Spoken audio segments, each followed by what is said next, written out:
قیامت سے پہلے کون سے ممالک تباہ ہو جائیں گے اور کیا پیشن گوئیاں سچ ثابت ہو رہی ہیں، اور محققین کا اس بارے میں کیا کہنا ہے، اور لوگوں کے ذہنوں میں اس حوالے سے کیا سوال ہیں۔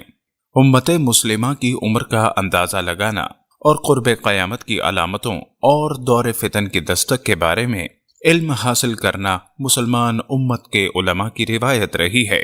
ان کی تمام جستجو اور علم قرآن پاک کی آیات اور سید الانبیاء صلی اللہ علیہ وسلم کی احادیث کے دائرے میں گھومتا ہے۔ یوں تو ان 1400 برسوں میں لاتعداد بندگان خدا، اولیاء، صوفیاء اور اصحاب سیر ایسے گزرے ہیں جنہوں نے اپنے ایسے مکاشفات، الہام اور خواب بیان کیے ہیں جن میں اس دور آخر کے بارے میں اشارے ملتے ہیں، لیکن ان تمام علم پر عائد 2 پابندیاں بہت واضح ہیں، اور ان پابندیوں کے بغیر یہ علم دین اسلام کی حدود سے باہر نکل جاتا ہے۔ ایک یہ کہ عالم الغیب صرف اللہ کی ذات ہے، وہی جانتا ہے کہ کب، کیا، کہاں، کیسے اور کیوں ظہور پذیر ہوگا۔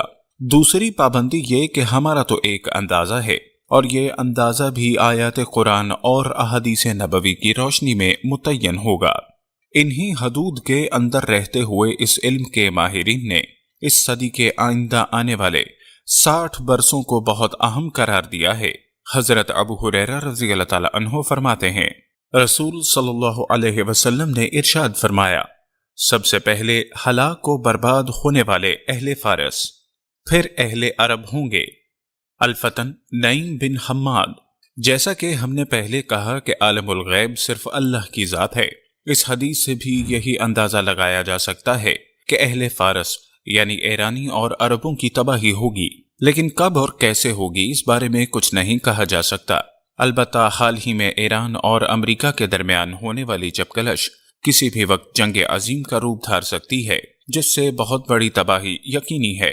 حضرت حذیفہ بن یمان رضی اللہ تعالیٰ عنہ فرماتے ہیں کہ رسول اللہ صلی اللہ علیہ وسلم نے ارشاد فرمایا، قیامت اس وقت قائم ہوگی جب تم اپنے امام اور امیر کا قتل کرنے لگو گے، اپنی تلواروں سے لڑائیاں شروع کر دو گے، اور بدترین لوگ تمہاری دنیا کے مالک بن بیٹھیں گے۔ ترمذی، مسند احمد، ابن ماجہ۔ اس حدیث کے عملی پہلو کا بھی ہم کئی سالوں سے مشاہدہ کر رہے ہیں، جیسے عراق میں صدام حسین کو پھانسی، لیبیا میں قذافی کا قتل اور شام میں مسلمانوں کا قتل عام۔ اس ساری پراکسی وار میں ایران، روس اور امریکہ کے ساتھ پیش پیش تھا۔ احادیث میں بیان کردہ قرب قیامت کی وہ تمام چھوٹی چھوٹی علامتیں تقریباً ظاہر ہو چکی ہیں، جیسے ننگے پاؤں چلنے والوں کا بڑی عمارتوں کی تعمیر پر فخر کرنا، لباس پہنے مگر ننگی عورتوں کا ظہور، سابقہ امتوں کی روش پر چلنا، قوم کے سب سے گھٹیا انسان کا بڑا بن جانا، انسان کے شر سے بچنے کے لیے اس کی عزت کرنا، مساجد میں نقش و نگار اور ان کی بناوٹ پر فخر کرنا، عورت کا اپنے شوہر کے ساتھ تجارت میں شریک ہونا، صرف خاص لوگوں کو سلام کرنا، امین کو خائن اور خائن کو امین بنانا، قتل و غارت کی کثرت، اچانک موت کا بڑھ جانا، لوگوں میں موٹاپے کی کثرت، بازاروں کا قریب قریب ہو جانا، فحاشی کا ظہور اور اعلانیہ ارتکاب، شریف لوگوں کی ہلاکت اور گھٹیا لوگوں کا غلبہ، عورتوں کی کثرت اور اقوام عالم کا مسلمانوں پر ٹوٹ پڑنا وغیرہ۔ یہ تمام اور ایسی کئی 100 علامات کے بارے میں رسول اللہ صلی اللہ علیہ وسلم نے بیان فرمایا، اور یہ علامات آج حرف بحرف سچ ثابت ہو رہی ہیں۔ منکرین حدیث عموماً ان علامتوں کو بھی معاشرتی ترقی کا ایک اندازہ قرار دیتے رہے ہیں، اور اسے رسول کریم کے بعد میں آنے والوں کا شاعرانہ تخیل بتاتے ہیں۔ لیکن انہی علامتوں میں سے ان سے کوئی اس حدیث کے بارے میں سوال کرے کہ عرب کے ننگے پاؤں پھرنے والے چرواہے آسمانوں کو چھوتی ہوئی عمارتوں میں ایک دوسرے سے مقابلہ کریں گے، اور پوچھے کہ کیا 1400 سال پہلے کوئی یہ کہہ سکتا تھا کہ تہذیب سے کٹے ہوئے اس خطے میں اچانک تیل نکل آئے گا، دولت برسنے لگے گی، اور پھر 160 یا 170 منزلہ عمارتوں میں مقابلہ ہوگا، تو ان کی زبانیں گنگ ہو جاتی ہیں۔ ایسے ہی ہر اس حدیث نبوی کے بارے میں ہے جو وقت کے ساتھ ساتھ ایک واضح سچ کی طرح روشن ہوتی جا رہی ہے۔ ان تمام چھوٹی علامتوں کے بعد اب یوں لگتا ہے ہم اس دور میں داخل ہو چکے ہیں جس میں قیامت سے پہلے بڑے بڑے فتنے ظاہر ہوں گے، اور ایک آخری بڑی عالمی جنگ ملحمۃ الکبریٰ وقوع پذیر ہوگی۔ جس کی وجہ سے دنیا کا بیشتر حصہ صفائے ہستی سے مٹ جائے گا اور دنیا سمٹ کر واپس انہی علاقوں تک محدود ہو جائے گی جہاں سے ابراہیمی مذاہب کے سرچشمے پھوٹے تھے۔ احادیث میں جن علاقوں میں اور جس طرح جنگوں کا آغاز کا ذکر ہے، وہاں گزشتہ 20 سالوں سے آہستہ آہستہ سلگتی آگ کی طرح جنگ اب بڑے بڑے شعلوں میں تبدیل ہو چکی ہے۔ یمن، شام، عراق، افغانستان اور مصر و عرب، یہی تو میدان جنگ ہے جہاں آخری معرکہ برپا ہوگا۔ اسی علاقے میں اہل روم کی افواج 80 ممالک کے جھنڈوں تلے جمع ہوں گی اور ہر جھنڈے تلے 12,000 سپاہی ہوں گے، یعنی 9,60,000 فوجی اہل عرب سے لڑنے آئیں گے۔ وابق اور عماق کا وہ میدان جو شام کے شہر حلب اور ادلب کے نشیب میں ہے، وہاں آج بھی قریبی شہر دیر الزور کا علاقہ فرات کے کناروں پر امریکی اور روسی افواج میں برابر تقسیم ہے۔ یوں تو ابھی ان علاقوں کی جنگ ملکوں، شخصی حکمرانوں اور نظریات کی جنگ نظر آ رہی ہے۔ عراق اور شام میں مسلکی اختلاف کا معاملہ بھی ہے اور نسلی تعصب بھی کار فرما ہے۔ یمن میں سعودی عرب اور ایران اپنے اثر و نفوذ کی جنگ لڑ رہے ہیں، لیکن ان سب نے دنیا کی عالمی طاقتوں کو بھی اس جنگ میں ملوث کر لیا ہے۔ روس، چین اور امریکہ اس خطے میں موجود وسائل پر قبضے اور علاقے پر حکمرانی کی جنگ میں بری طرح مبتلا ہو چکے ہیں۔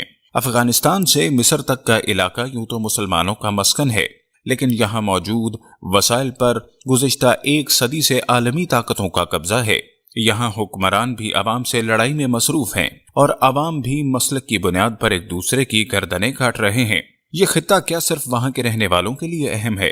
نہیں، بلکہ یہ ان قابض عالمی قوتوں کے لیے زیادہ اہم ہو چکا ہے۔ چین کے اس خطے میں ابھرنے اور روس کے ایک بار پھر انگڑائی لینے کے بعد اب یہ میدان جنگ مکمل طور پر تپ چکا ہے۔ قرآن و حدیث پر مبنی پیش گوئیوں کو ایک طرف رکھ کر اگر دنیا کے سیاسی پنڈتوں اور فوجی اور اقتصادی ماہرین کی آرا کو دیکھا جائے تو اس وقت دنیا کا ہر اخبار اور سنجیدہ میگزین اس طرح کے تجزیے پھر شائع کر رہا ہے کہ اگر 2020 میں ایک بڑی جنگ شروع نہ ہوئی تو دنیا میں طاقت کا توازن امریکہ اور یورپ کے ہاتھوں سے نکل کر روس اور چین کی طرف مڑ جائے گا۔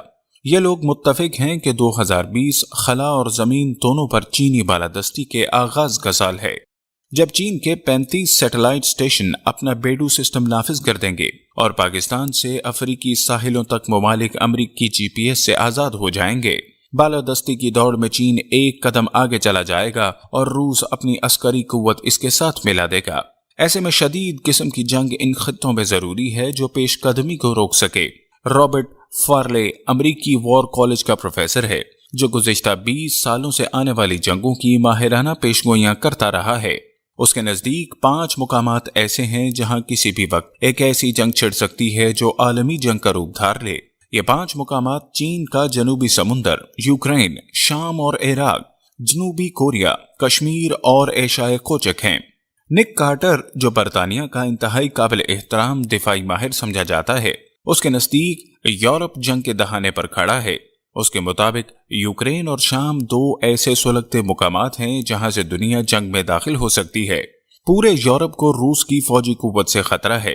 اس کے علاوہ لاتعداد ماہرین کے مطابق سرد جنگ کے خاتمے اور واضح جنگ کے آغاز کا سال ہے، اور وہ انہی 5 مقامات کا تذکرہ کرتے ہیں جہاں سے جنگ کا آغاز ہوگا۔ ایسکلڈ راسموسن نے ان تمام ماہرین کی پیشگوئیوں کو اپنی کتاب میں جمع کیا ہے۔